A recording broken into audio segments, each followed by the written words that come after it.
of this game. Now it's back to close. It was about a 3K disadvantage. Now we're looking at, okay, maybe a little bit, down to about a 2K disadvantage. Yeah, I mean, the deficit is not that big. One thing we know is that, Ash is kind of playing support at this point. She's behind about 30 creep stats.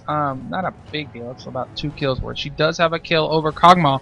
But Kog'Maw's just farming. He's got that early BF sword. He's going to be last hitting everything now. Soraka's going to keep her sustained. Keep Kog'Maw sustained. So this is actually, we're going to end. Dive might be coming in top here. Here's going to be some added burst damage here from Tsatsulow. He's going to switch over. Turret aggro. This is very, very strong. And they are so tanky right now. Evil Cookie's going to try to waste as much time as possible. But it's not going to work out for him. Ari is responding though. Oh, wow. And that is actually the best case scenario. Because that would have definitely been a kill for Ari and converted. But instead, it's actually going to be a suicide. And so they're actually not going to get any credit for that, which is really, really good. Ari going to land that charm onto Matt, being a little bit predictable, but great actually blind shot there by GR Freak. Great stun by Format. Might be able to survive this. Oh! He will survive. And yeah, right click being shouted out there. But yeah, right click probably would have been good. In response, Wolinaga pushing mid like a boss. That is what he should do when he realizes mid is gone, or chase. But instead he's going to push really, really hard here, which is very strong. And bottom lane has been backed. Ash has bought her BF sword. She's trying to work towards that Infinity Edge as well. She's sitting at about 4,800 gold, and we have Kog'Maw at 4,900. So gold wise, not too far behind. Looks like Evil Cookies has decided to take top turret. Decided they don't want to get farmed against, and Wolinaga and Tsatsulow waiting in the weeds. Will they be able to convert a kill here? They're going to come in. Will they catch GR Freak? GR Freak's actually just going to bust out of this. Be like, no, I'm not going to take a chance of getting jumped on by these fools. No vision over the wall, and just going to back off. Now, what we haven't seen much of this game, or even the last game, was kind of like that timer on buffs. Like, we haven't seen a lot of counter invading. If you're the purple team, you really, even though you had such a large advantage as Jax, you really can't afford to at this point in the game, because let's say you do run in a Nocturne, like, Shin's just going to show up out of nowhere. So, I do like, these guys are playing smart. It's still a close game. I don't have, I don't think one team is really far ahead over another. Matt, it's funny, the two twins, they're just killing it in creeps. Udyr with 167, you got Kog'Maw with 145. Nobody, not even close after that. Like, next one's almost 100. So yeah, right now it's clearly a battle of which twin can farm better, and Matt might be in a little bit of trouble here. Wants to back out of this, and is getting surrounded possibly with people. Yeah, he's gonna be safe. But maybe trying to go for a steal right there. Is not going to be able to get it. Yeah, we did. It's funny because I was talking a little bit about counter jungling, and Matt kind of doing that from the top lane. He heard you from the future. Yeah. He went back in the past to correct the wrongs, but it didn't work out. So Wolinaga up here does not have a blue buff. GR Freak does have a blue buff, so it's going to give a little bit of advantage of pushing in lane. Rise does have his catalyst now. He looks like he's going for a Banshee's Veil. Not worrying about going Glacial Shroud yet. He's going to rush the Banshee's Veil for his mid lane matchup. Definitely going to want to try to get that Glacial Shroud and convert it into a Frozen Heart, which will be really, really helpful for a team later on when they have to deal with Kog'Maw.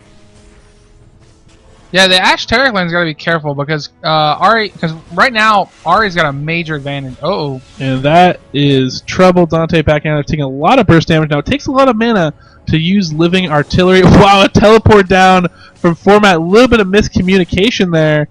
If they would have turned on that, maybe you would have had something. Yeah, Ashe still has her Crystal Arrow, so I think they just miscommunicated. Something didn't come through. Maybe he was trying to be secret because his brother is kind of close to him. Hey and guys, I'm no, I think that. Well, I mean, no, but I mean, you think maybe like maybe he was trying to be a little bit hush hush about it. And now we have a rotate down, and it's going to take bottom turret. So. Yeah, I mean that. Oh wow, we have a full rotate down, so that definitely is what it's going to be. They're going to clear out this bottom turret, and I think that was a good call. I think we're going to see a dragon fight again. They want to get another dragon for themselves. Keep that gold lead. They have about a 2K lead. Will the minions finish off the turret? No, it won't. That's cute.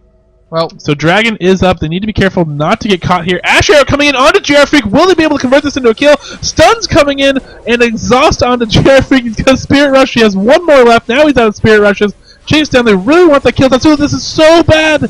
He did not need to dive that hard. Just a little over aggressive. They will kill the turret. If they would have killed it earlier, it would have been a totally different team fight. And it looks like Nocturne zoning out Wolonega a little bit in his rotation, and they're not going to be able to fight over Dragon. This actually will be a Dragon for Evil Cookies if they respond correctly. Yeah, well, they have the smite advantage at this point. So, oh wow, they actually didn't kill Ari on that exchange? Huh. No, she Spirit Rushed on her turret and was fine. And Tsatsulow, wanted to go in there, and if the rest of the team would have followed, and if they would have, put a last hit on the turret so we didn't take all that turret damage, they would have been fine. And Ash, Dante has overstayed as well because he has to start really doing some sick dodge moves. He's not going to be able to make it out of this. He's actually going to focus on the Jarefreak. Will be able to get the kill. Nocturne popping out just for good effect. Make sure that Jarefreak doesn't go down from that burst damage from Ash. And again, Matt doing what he does best right in this game, farming 183 CS. He's like, even if we lose, man, I just want to out CS my brother. I just gotta do it. Well, and we have been in situations where Matt had, we've been behind by a lot. Maybe it's like 7k gold, and Matt was playing top lane Udyr and just kind of went beast mode at one point in a game. Actually, that was against Icons Vanning, the That's now true. VVV Gaming. That was actually how RaiseYourWeapon beat them in the Vancouver Online tournament that Brian Herr was throwing. Tsunami, as you might know, for VVV Gaming. And what Matt did is he really just farmed up like crazy. And then when push came to shove, he was basically unkillable and just running around killing everybody. And it was pretty crazy actually to behold that game because it totally just kind of like switched around at one point all of a sudden, and Matt became unkillable and was able to carry his team on his back. And so there's a lot of potential for that again. That is a factor that Matt brings in, especially when he plays his Udyr. So excited to see if that actually does end up happening in this game, or how long of a game we do end up with here. Yeah, it definitely looks like he's going a more bruiser-heavy style of Udyr. We can see him with 2 components of Triforce, almost the completion. Normally you'll see like the strong top solos going for more of a tanky build, whether it's we're not seeing a whole lot of Atmogs nowadays, but that's typical, right? But we're seeing a lot of Wit's End and not so much Frozen Mallet, but Phage. So we're seeing a lot of that as typical builds, maybe a Frozen Heart, because they have the ability to get that extra gold from being in the top lane. So we normally see like kind of a tanky bruiser style, but now we're seeing a Triforce Udyr, which honestly, let's be real, that's my favorite. Tiger Udyr with a Triforce. Rawr. Yeah, exactly. I'm queuing people for like 400, 500. I'm like, can't go beast mode without your Triforce, yeah. So he might end up going tanky after Triforce. All I know is, between Jax and Udyr, they might be able to like 2-man Baron. Yeah, I mean, that is something they have to watch out for, and maybe a quick Baron here too. I mean, they have Oracles again, and they did actually see that ward. They do have double, they have... He saw that ward. They're just gonna do Baron. Alright, so here we go. Clearing out wards here. They should be able to tear down quickly enough. Oh, if they had a little... Oh, there's Ash Arrow gonna hit Jeffrey again, but again, is that the correct target? Tons of heals coming in. Spirit Rush is out of the fight. They're just gonna back off here. And the Ash Arrow is great initiation, but keep seeing the red target. Dexter needs to be careful there. There's a lot of stun potential. Luna's caught out here. Might go down. He's going to flash out of this and be perfectly safe. Evil Cookie's going in here, but kill has been actually picked up by Rise. And look at this AoE damage going in here. Tons of burst. Tsatsulow jumping away to his enemy minions, being perfectly safe. Udyr trying to chase down Dexter. He zoned him completely out of this fight. All we have left is Evil Cookie. Can he 1v3? That is the question. I don't think so, but will he be able to juke out of this? He should that be is able the to other question. He'll be able to shadow... And he's going to head up and around. I do not know if he's going to be able to escape out. He's going to try I wouldn't do to that. alt, actually, if he can, and he actually will be shackled in mid lane, and he's out, and he's safe and sound. All that trickeration all right that CC, and they could not stop Shen from... Well, I mean, Ash didn't have her arrow. They had a shackle, and their only hope was actually a dazzle from Ludus, and it did not come in. And it was actually really funny there to watch the twins. Look at them; they're playing with each other, and instead they're like truce, brother. Except for in the team fight, it was actually really interesting to see that literally Kog'Maw was thrown completely out of the fight because Matt was just chasing down his brother, and it's like, no, you're not going to be in this fight. You're not going to be in this fight. Get out of here. And that's exactly what they need to do if they're going to win team fights. Because taking Kog'Maw out, it takes so much damage out of there. They blew up GR Freak right away, and then there's not much damage left after that, unless you have Kog'Maw there. So that was actually really, really smart by Matt, and smart by their team, and clever little play there by Evil Cookie being able to juke out of that. Uses Stand United to escape, jumping to Dexter right there. Yeah, I thought he actually might run between the two turrets and head up towards their top end of the purple jungle. That's probably what I would have done. I guess the ult was also a swell play. Yeah.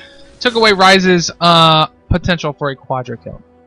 Yeah, we don't want to feed the Rise. That's dangerous. It's dangerous business. And Rise does have his Banshee's Veil, has his Glacial Shroud, working on that Frozen Heart, which will limit a lot of the damage from Dexter and actually Mike Normand as well on Nocturne. And here we go, rotating in down. Both teams getting set up for Baron. Heavy warding coming from both teams. I like a lot of the warding. Blue wants a few more wards behind Baron if they can. It looks like they're going to rotate down to respond to this push. They don't want to be pushed at the same time. They have to fight over Baron and give up turret damage.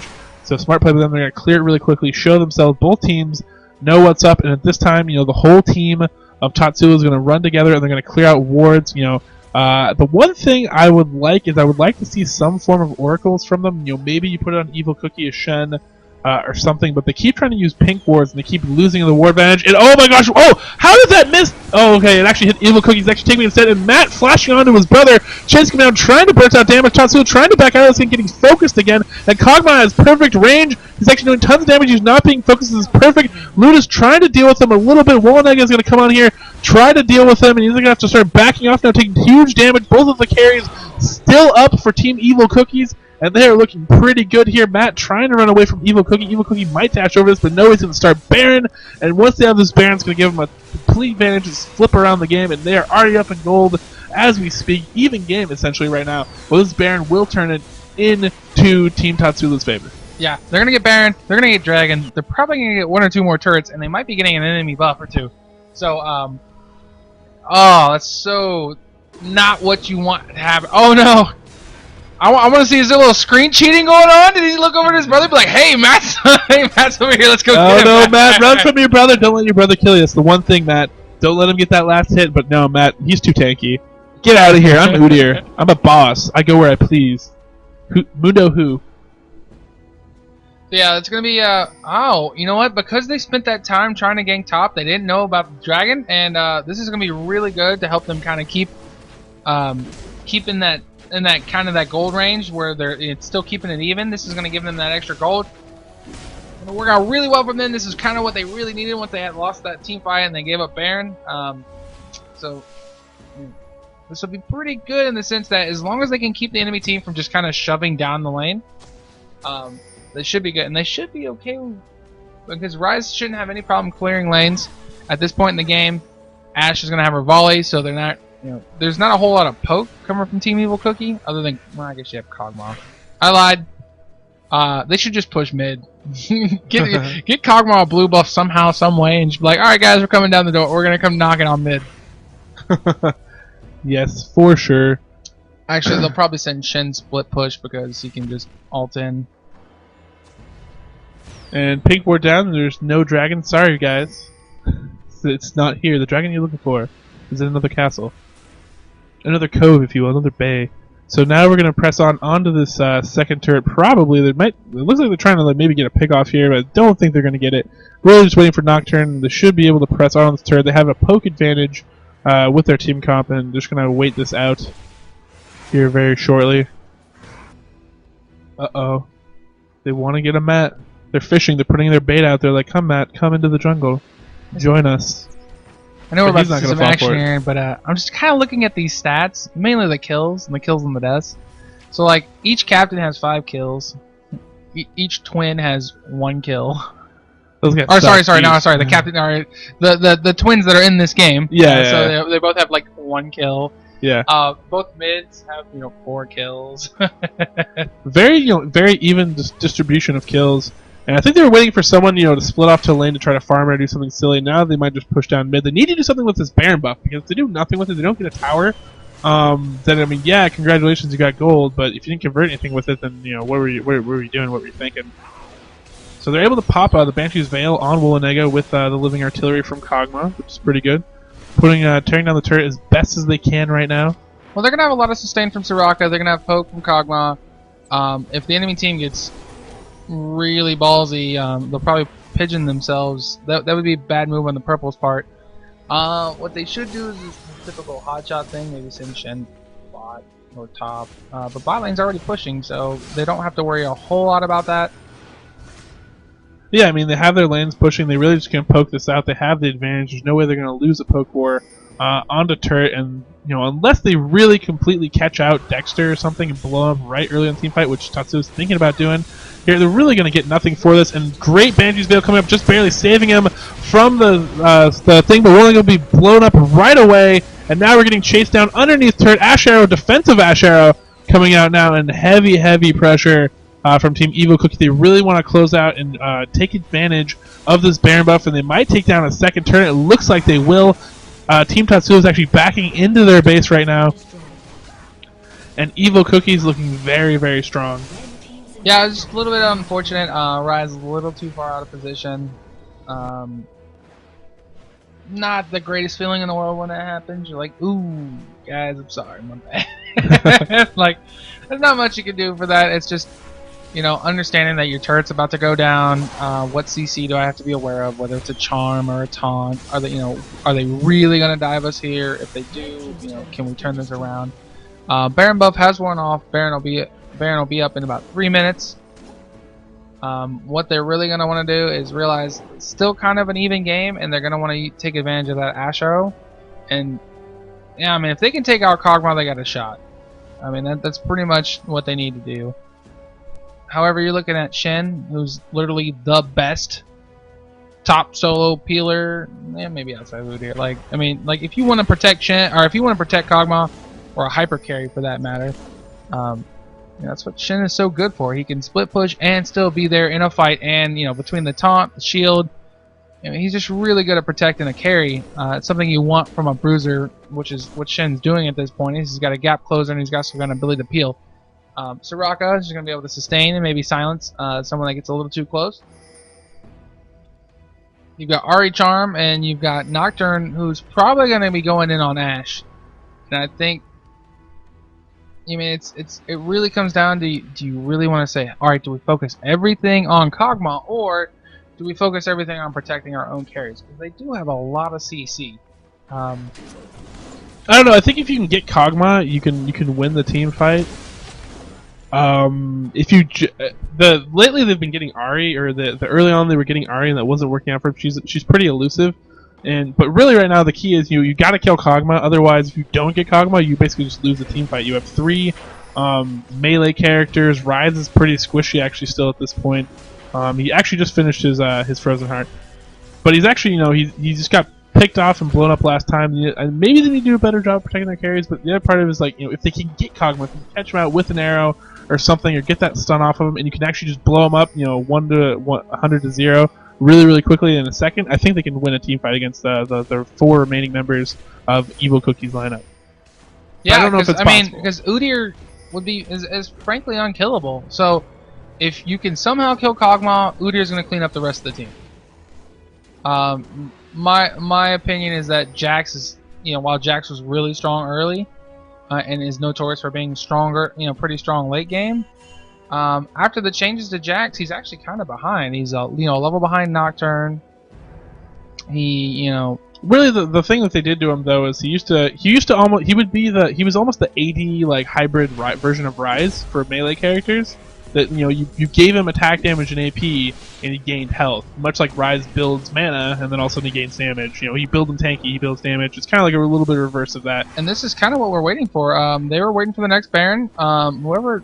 If these guys, depending on who team fights correctly, and big pro tip, take the high ground if you can. Fight on the high ground. High ground choke points, it does help. It's not quite the same as Dota where you lose vision because you're on the top ground. League of Legends is a flat planar game, but because it is a choke point and there is a few more angles where you can limit vision, it is a better position to be at. Yeah, and these guys are gonna dance until someone runs out of wards. Yeah, and then someone's gonna go back for a ward, and they're gonna dance a little bit more. But it really depends, because this is so huge. You can tell both teams right here are sitting, and they're like, we can't make a mistake here because that might be the game. And both teams just being really patient here. Everything else that's going on the map is just happening. Top turret's getting pushed down a little bit. Their bottom turret's actually getting pressured a little bit by minion waves. So, it might be on Team Tsatsulow, to make a move here. Matt trying to bait out some stuff here. He is really tanky. If they do decide to focus him, that is, the best case scenario for them. They are going to catch everybody out. Again, they want to get to Kogma, but Dexter positioning himself back here in this corner. He has at least like 3 or 4 people everybody in front of him, and they're heading over to Baron now. Will they go for it? Will there be a reaction? I do not know yet. No, they're just going to fake it again. Oh, so much teasing going on right here. I mean, Yeah, this is checking literally for like wards. this is like us trying to give out riot points. We're like, maybe. Like these guys are like, we might go for Baron. Well, I mean, we've been in this situation before. I believe Forecourt Jester casted a game with us where it's like neither team quite knows who's ahead. Surprise, they're both pretty much even. A K ahead. At 37 minutes in. I mean, there's no real advantage there that you know of for either team. I mean, they don't really know. They look at their items. They don't necessarily know who's ahead. I mean, Kogma has a Quicksilver Sash, but besides that, they're pretty much the same item build on their carries. So then the question becomes, if we lose this, we lose. If we lose Baron, we lose the game. If we lose a big team fight, we lose the game. And it looks like Evil Cookies is taking the correct position, and there's no response there. They're going to see that Baron is going down now. Now what will they do? What we'll do is Jack's going to come in first, and it's going to hit Nocturne. That's not the Ash Arrow target they wanted. They're going to pressure him out of this. Ash Arrow is down. Matt, who are they going to focus? Are they going to get... Matt is going straight for Dexter. You can see him tearing in there. Exhaust going down. Lunas is going to be torn straight. You have 3 people on Dexter right now. And Shen's going to come in, try to protect him. Ari coming over the wall with her Spirit Rush. And Dexter trying to kite here. And then look at her. They're all in on Kogma. This is like Ring Around the Rosie Jeffrey picking up the kit. They're not able to get it. Working out. They're not able to get it, and this might be Game Tsatsulow jumping back in, but he doesn't have enough burst damage. And Matt's going to come back out, and he's tanky as all can be, but he doesn't have Smite. He's not going to stop this Baron. And 5 up for Evil Cookies, and Evil Cookies looks like they might be able to take this game, especially with another Baron buff. They're only up about another K after that engagement, but looking very, very strong here. And with this Baron buff, they're going to be able to start that poke war again. Probably get a inhib even now. Nothing's going to stop a 5-push Baron on to middle inhibitor if they don't have anything else to back it up. The only thing I would say though is they do have a little bit of mana problems with a few characters. So, this might actually be a time where Tsatsulow actually could, if they land it right, might be able to convert some kills. But I don't think so. This inhibitor is going down way, way too fast. Still down 2 members. They're actually going to rotate over here and just clear out a turret right away, which is so, so low. And, that is that pressure from they wasted so much time at Baron, and the minion waves alone did all that damage to bottom turret and have been pushing for them. And so they're able to get 2 inhibs, clear out another turret. We're going to pick up Dragon. They're going to pick up Blue Buff. They're going to have a monster advantage. Full meal deal. So what we had was a 2K deficit. Now it's already 4K. Probably going to jump up to around 6K by the time these guys are done. And let's just going to back off here. Blue Pill, buy up. Turn that gold into an effective advantage by spending it. And you can see the purple team, they don't have much gold built up. What they have is what they got. Rise has about 1,100 gold sitting in his bank account. He's really not fully stacked up yet. And really just, it looks like Jack's actually going for a Triforce here very, very soon. Once he gets just enough gold, he just has enough now, I think. He's just barely short. He probably wants to convert that after he goes back. Yeah, he did go back. Gonna pick up that Triforce. Gonna be a little bit tankier now, but that is kind of... I mean, that's the problem with the new Jacks after they made all these changes. And, before it was like you build damage AP and then he becomes tanky and he becomes the terror. You can carry late game. He's this unstoppable force. But now he's just too squishy. And Tsatsulow, you see him, anytime he got focused in any of those team fights, he had all these kills. He was fed. Like, this is like the ideal scenario, you would think, for Jax if he was going to have a good game. And instead what ended up happening is the rest of his team, was behind it, farm. And he just would get focused out in team fights and blown up before he could stay in there and actually deal his sustained damage, which Jax has to be able to stick into a team fight in order to reach his max potential, because he's not just burst. He wants to stay in there, build up those attack speed stacks, and get those third hits so he can do that the other burst damage, the sustained damage. Yeah, I'm not sure. There's nothing much that Team Tsatsulow can do here. They're not gonna have. They can't deal with this poke. Kog'Maw artillery is just gonna be too strong. It's going to be hard for them to defend their base. Baron is really strong. They've got 2 inhibs down. I mean, like... They actually honestly don't have a lot of really good wave clear. They need, like, the kamikaze move. Like, Maybe like just surprise the world. Don't even go for Kog'Maw. Yeah, I mean, after that last play, I would say that it's not going to work for them. I would not focus on Kog'Maw. I would maybe just send Matt or Tsatsulow after him and to zone him out, and then the rest of the team focus on the rest of the characters. Even maybe bait that Shen'el, and then everybody turn around, switch back onto GR Freak, Soraka, those characters that are squishier and you actually can kill, and that would be the correct choice. And here we go, Ash Arrow coming in. Mike Norman eats it for maybe a second. You see that burst damage coming there. No one can survive this right now, and they're just closing out the game. Evil Cookie diving in here. Dante gonna fall. Double kill for Ari. Clearing this out. GR Freak playing an excellent game all game. Will Matt fall? He just doesn't barely make it. He runs out. Brother. And that is the nail in the coffin. Double kill, and congratulations to Evil Cookies. They are going on to the finals against the team to be determined. That was a pretty long game. I don't know who has won, but the other game was TK Rain versus Dom the Help from Area of Defect, and his team won round one. They were facing TK Rain, who upset Otter, the champion, the king, the legend. Yeah, this is excellent play. And actually, even though Team Tsatsulow lost, they're still playing for the third place round.